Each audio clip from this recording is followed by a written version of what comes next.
grew up with chickens, and like Ron described being in Chicago, in the city of Chicago, and his dad had 30 chickens in their garage.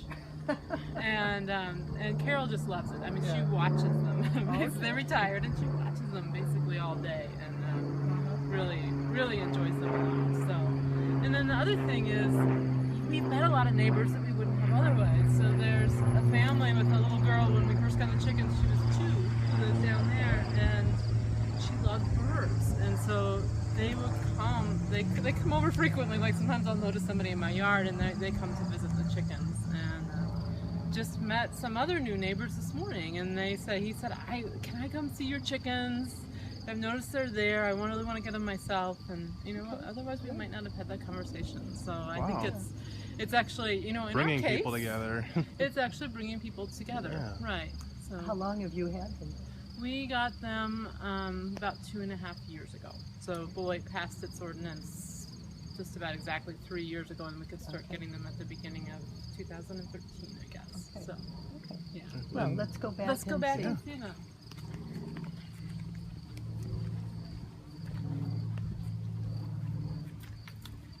Your yard's not very deep. Our yard's not very deep, so and I'm assuming you're both pretty familiar with the rules and all that. So we'll see how Ours is pretty well based on yours. Yeah. So there's Coop, and the 3 ladies are Barb, my older daughter named Chicken Barbecue. That's her longer name, and Dixie is in the middle, and then Poof is the one who's now in the middle, and she's a Polish, and I can explain to you why her head looks the way that it does. And well, it's supposed to be that way. it's yeah. So her feathers are supposed to be like that, but you'll see when we look at her more closely, she's got a bald spot, and so I probably wouldn't again pick to have a Polish in this kind of setting because they're very confined, and so what happens is that her feathers are like sometimes the most tempting thing around to peck at, like insects in the breeze and all that, and so they've pecked at her head, and she's got a bald spot, and they've worked it out. I mean, I tried everything I could find online to keep them from pecking, and eventually decided that this was going to be part of their life together. Okay. So, all right. So do you move your run around? So one of the things that I think was really important about having chickens was that they have access to fresh grass and bugs and all that, and I think that's what's healthiest for them, not being confined. I mean, most of us don't want our food grown in a confined area. It's healthiest for them to have that. So we do, when we can, rotate around our yard, but there's not a very big area that's allowed to do that in, and so this space right here is where they are in the wintertime, and then if like we have a dry spell this summer, so we kept them here for a week or 2 this summer, and then we'll bring them there back again in the fall. Okay. So, yeah, come. What a beautiful garden! Oh, thank you. Yeah. Welcome.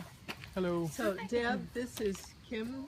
Hi, Kim. It's really nice to meet you. And Allie. Hi, Allie. Nice to meet you.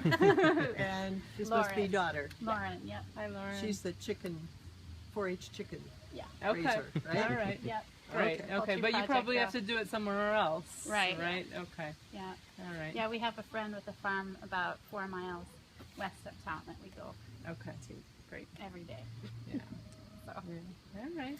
So here we were just meeting the chickens. So this is Barb. Chicken Barbecue. Is her full name. Dixie's the brown one, and then Poof is the one with the Polish. You probably know your breeds and that kind of thing. Yeah. We were just talking about why she has a bald spot. Oh. Have you ever raised Polish? Oh, they like to hold on their heads and look like worms. Right, yeah, and especially when it rains. We had a couple of rain spells recently, so then they go after right after that. Yeah. When we have sultans that also get the big wounds, and we have to watch them really carefully when they're going up so that for the fair, so that they don't. Right, yeah. So my daughter took these 3 to the fair, and we were running into the same issue. So things that summer to keep them separate.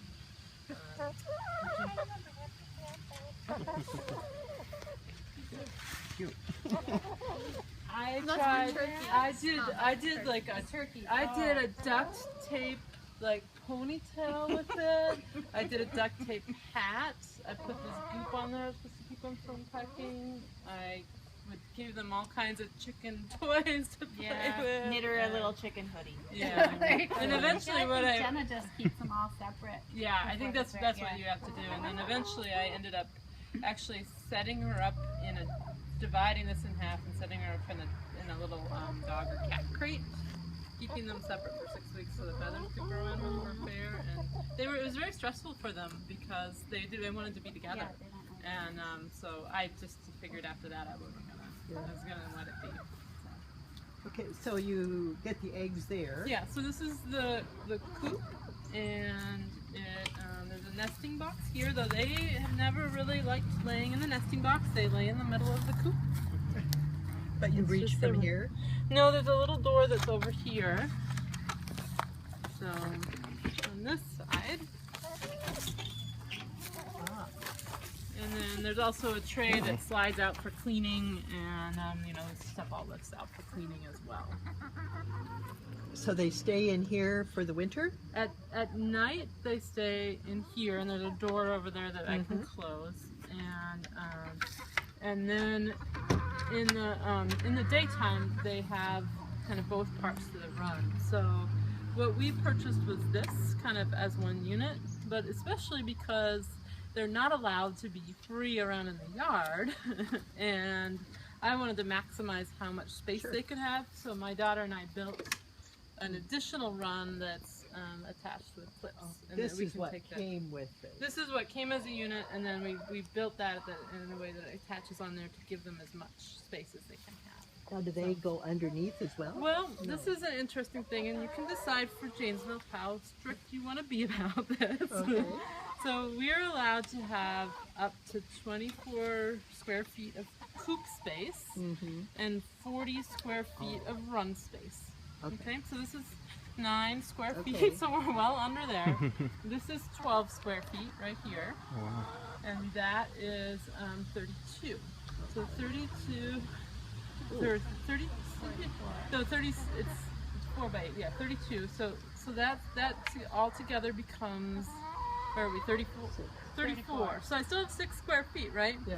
But the That's inspector came and she said, well, this is the extra. This would put you over to 43 square feet. By 3. By 3 feet, even though it's not a bigger footprint, right? What's the issue? It's not how much space they have. We want them to have as much space as possible. It's the footprint is still it's less than it could be. But she was like, this isn't gonna work, and I was like, oh my gosh, I can't believe this. How could this be? You had to So block it I off. just put a little hardware cloth down there, and you can see they don't have that extra that's putting them over the top, but we're in compliance. Okay. So, do I see a heating unit here? nope, because this is another thing. We're not allowed to add any kind of additional heat unless we have an electrician put it in. And like we were talking about, I moved this around the yard, so that wasn't really an option, and it seemed a little ridiculous. I did experiment the first winter with putting a solar panel on here that put a little bit of extra light in there to be encouraging them to lay eggs more, and I don't know if the light wasn't intense. It just didn't really work, and so I kind of scrapped that after. Okay. But they keep themselves warm enough. They keep themselves warm enough, yeah. So I worry a little bit, when it's super cold, but so far so good. I mean, they're really frozen chicken yet. I have not had any frozen chickens, so they yeah. I mean, I will in the summertime. I'll clean this out every couple weeks. I'll take out the bedding and put fresh stuff in. In the wintertime, I leave it there and just add more, so that it basically builds up like a little compost pile in there, and then it releases a little bit of heat and they adapt. Insulation too. There we go. It's better to have them used to being in the cold than to have a situation where they're used to your supplemental heat, and then you lose electricity or something, and then they're in trouble. So Okay, what do you use for bedding? I use wood. These are wood shavings, and I usually use a smaller one, but this is what came home from the store. So, and then I also will use straw as well in the wintertime. I usually do straw. And then the other thing that I do in the wintertime is like I mentioned earlier, in the wintertime we just park them in this one area, and then it's turned that way, and then so this side is on the north, and what I did was I built a little wall with some straw bales on the north side and some insulation around the nesting box where it's exposed, just so that they're a little bit cozier in there. But you don't actually want it to, you want there to be ventilation, so that's really important for them in the wintertime. What do you do when you clean out the droppings? I've got a compost pile over there, and so I'll bring the bedding over the compost pile and then put some leaves. So I stockpile the leaves in the fall, and then I can just add them and layer them in. So, you know, it keeps it from being flies laying eggs or any smell or anything like that. How often do your neighbors complain about the smell? I have never had my neighbors complain about the smell. Now, I'll be honest, there was one time when they probably should have. The very first spring, the first spring after they had overwintered, when I finally cleaned out the coop, I just piled it all in there, and it did smell for about 2 or 3 days. But then this next spring, I was better about layering, and I didn't have any issues. So. Have you had to change chickens at all in terms of getting rid of some and introducing new ones? I have not. So these are my original. I actually started with 4, and I had to get rid of one of them very soon. That was, I told you about chicken barbecue, right, Barb? There was chicken teriyaki, Terry also, but Terry was a Terrence, as it turned out. You know, we had bought chicks, and they've been sexed, but you know, they're not 100% accurate. So I had to find a home for Terrence right away, because he wasn't going to be able to stay here. And how did you do that? How did you find that home? I had a friend with a small farm who had about a dozen hens, and she was open to taking him as a rooster for them. So, yeah. Do you know what Beloit's policy is? You know, once they become barren and they can no longer produce eggs? Or? Well, that's really up to me, because I can have up to 4 hens here, and so I have to decide: do I keep them as pets, or do I want to kind of send them on to their next life in whatever form, and then get more chicks? So, in my mind, my plan when I started this was to have them butchered when they were 2.5, which is when their productivity starts to go down. So in practice, at this point, they're still laying pretty well, and I'm kind of attached to them, and so I'll probably end up keeping them for another year. So, how many eggs do you get from them? Well, it really varies seasonally. So in the peak, like around the summer solstice, we'll get two plus on average a day. So kind of some days 3, some days 2, that kind of thing. Right now, I got 1 today, so we're more in that range. And then this group of chickens basically stops for about 3 months in the winter time. So by about mid-October, they'll stop, and then by mid-January, they'll start again. Okay. So, why did you decide to get into this?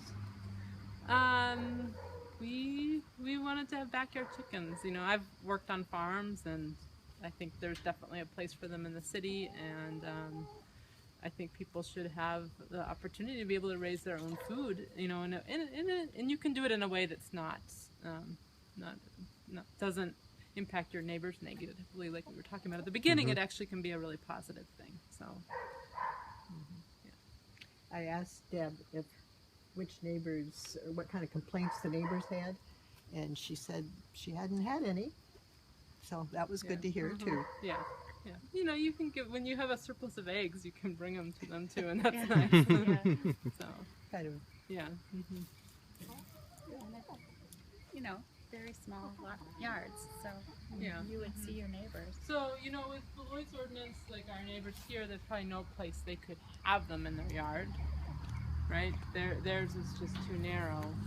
So we need to be 10 feet from the property lines and 10 feet from the house. So Okay, that's what ours will be, is Yeah, so as this well. is pretty much exactly 10 feet right here. So I've got this narrow swath that goes, down to about where the wood pile is.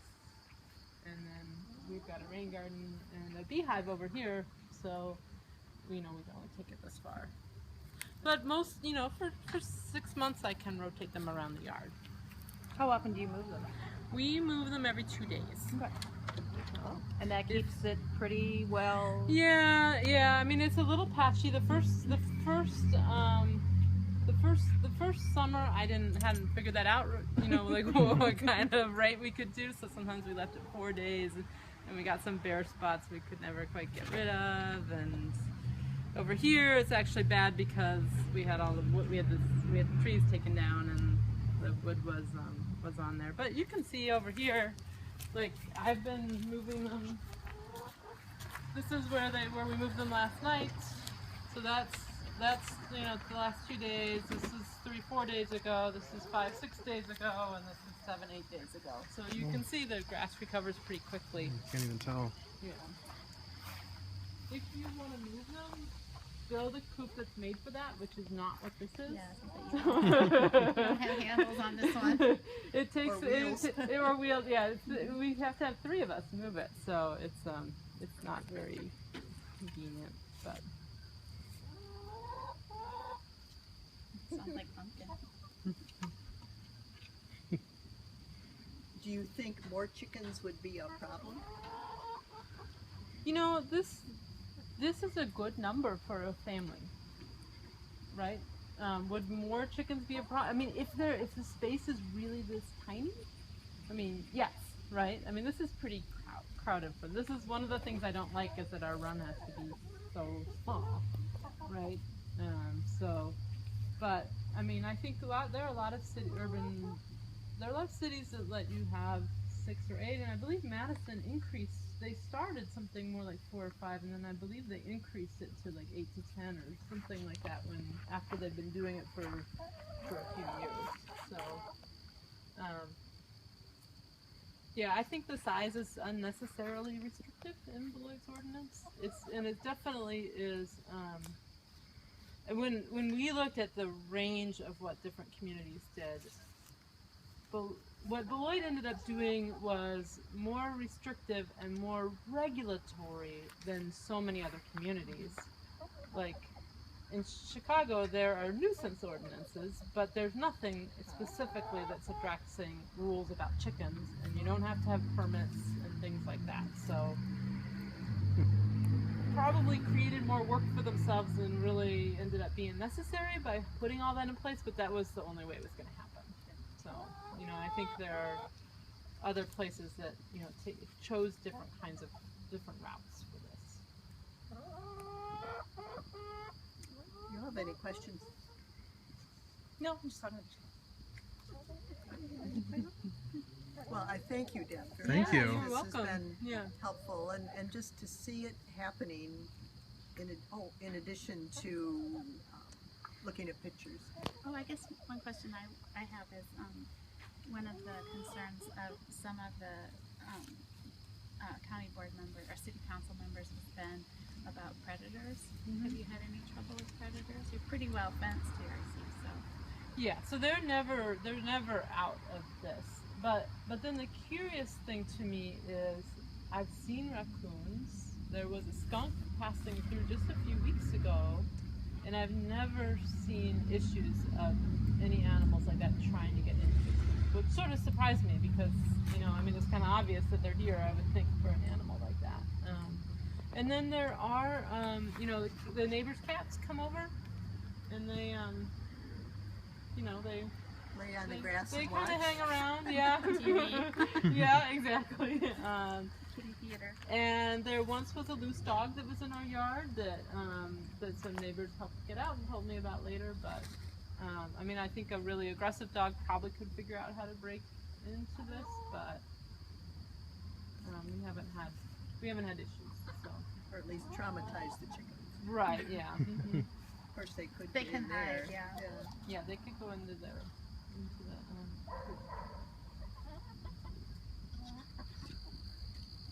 Are they staples from Sunshade at some point? Or? Another thing that I did in the wintertime was I put up some plastic Okay. on the west side and the north, and that basically that end of the run down there, and I think all the way over or maybe I kept that part open just to have a little bit of shelter from wind and maybe to create a little bit of a greenhouse effect for them. So Good idea. yeah. I see the trapeze. Yeah. In there. Do they actually go up there? My daughter gave that to me for my birthday, which was last week, and so I put it in yesterday morning, and I tried to place them up there to see what they would think, and they didn't want to have any part of it. So I stuck a log under there, thinking maybe in time I'll go up there and check it out. Yeah, we have a swing for ours and they don't use it either. Yeah. Well, it's because ours is like, Is it too high, do you think? Yeah. So I was thinking about maybe lowering it right down by the ground, and maybe they would. Yeah, I think that's what we have to do is lower ours Yeah. too. What do they eat? How much does it cost, like a month or a year to feed them? Or So I buy organic grain for them, and the bags are they're $27 each. Okay. And we usually buy 2 at a time, and they last us 3 to 4 months. oh wow. So, and then we give them vegetable scraps and food scraps and things like that as well. And then they're, in the summertime, they're getting a decent amount of food from their own foraging for grass and Yeah. bugs and things like that. Totally no treats. We fell down on a dog chicken. I have no treats. But it's fun. They have very different personalities. The Dixie, the brown one, is much kind of calmer, and she's pretty chill. She doesn't mind being picked up. Barb is very cautious and nervous, and then Poop is just kind of high strung. What are you people staring at? You could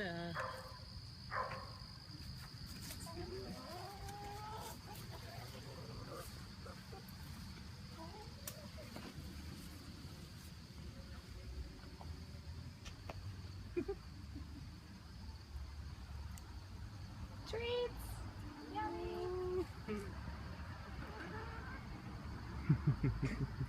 So our joke is that Lauren's chickens are pizza fed. They'll eat any scraps, really. And we give them pretty much anything except chicken.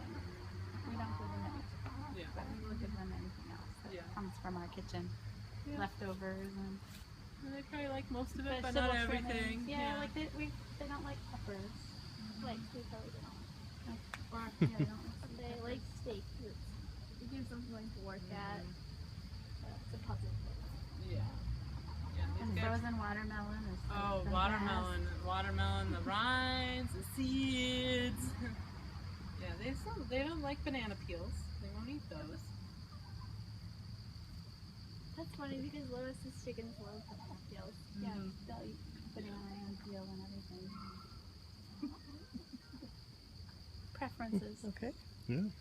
Well, thank you so much. Yeah, you're welcome. And Christy and Kurt are expecting this Yes. then? Yeah, their address and yeah. Right. Is there another one, or is that just That's the it. two? Nobody else responded. So Oh, okay.